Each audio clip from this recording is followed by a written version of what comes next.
Here we go. We're moving right along to module 6, and I hope you're getting tremendous value from this masterclass. Now, the NAR changes and what has changed. So, hey, welcome back. This is the next topic, and it is huge. It's something every serious home buyer needs to understand in 2025 and beyond. In the past, it was common for sellers to pay the commission for both the listing agent and the buyer's agent. But because of a major lawsuit settlement involving the National Association of Realtors, things have changed. Now, if you're buying a home, you are responsible for covering the cost of your representation, meaning paying for your own buyer's agent.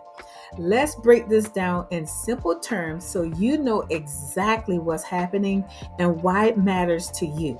So, what has changed? In the past, buyer agent commissions were often baked into the MLS listing automatically, and sellers would offer compensation to attract buyers. Under the new rules, sellers are no longer required to offer compensation to the buyer's agent.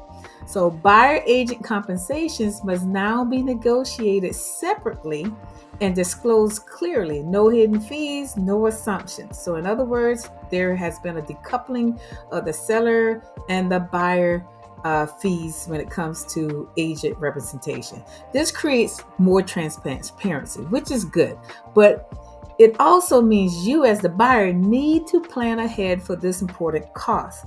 What does this mean for you as the buyer? First, you still have the right to hire your own agent, someone who works for you and protect your interests. And second, you'll need to discuss upfront how your buyer agent's fees will be handled. There are several ways this can work. Sometimes the sellers they may still agree to contribute towards buyer agent fees as part of the negotiation. Sometimes the buyers just agree to cover it directly, and sometimes it's split or structured creatively inside the offer. But regardless, you now need a written buyer representation agreement that outlines our relationship and how my compensation will be handled. Now, this protects both you and me, ensuring you're getting full, loyal fiduciary services with no surprises. Okay, so one might think, why is paying a buyer's agent still incredibly valuable? Because some buyers here pay your own agent and think, why would I do that? But here's what you're really paying for. You're paying for protection. You're paying from not overpaying from inspection disasters, from missing critical deadlines. You're paying for negotiating power, which will save you thousands by structuring smarter deals. You're paying for guidance, helping you make informed decisions at every step, not emotional guesses. Also, problem solving, dealing with lender issues, the title problems, appraisal gaps, and all of the surprises that pop up behind the scenes. When you have a skilled buyer's agent like me, you're not just getting a tour guide.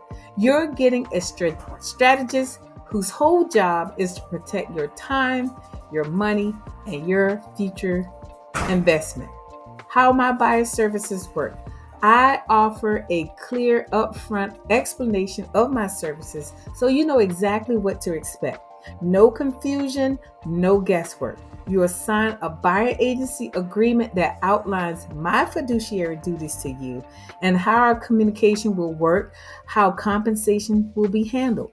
And I help you not just buy a home, but buy smart. Remember, great representation saves you money. I'm sorry for the barking dog. Trying to go it alone, that's when you make costly mistakes.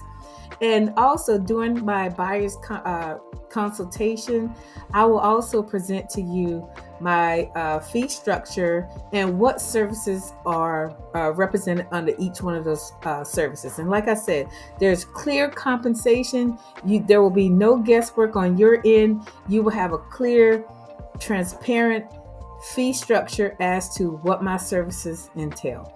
Thank you so much. And like I said, I hope this masterclass is bringing you tremendous value. I'll see you in the next module. Let's go.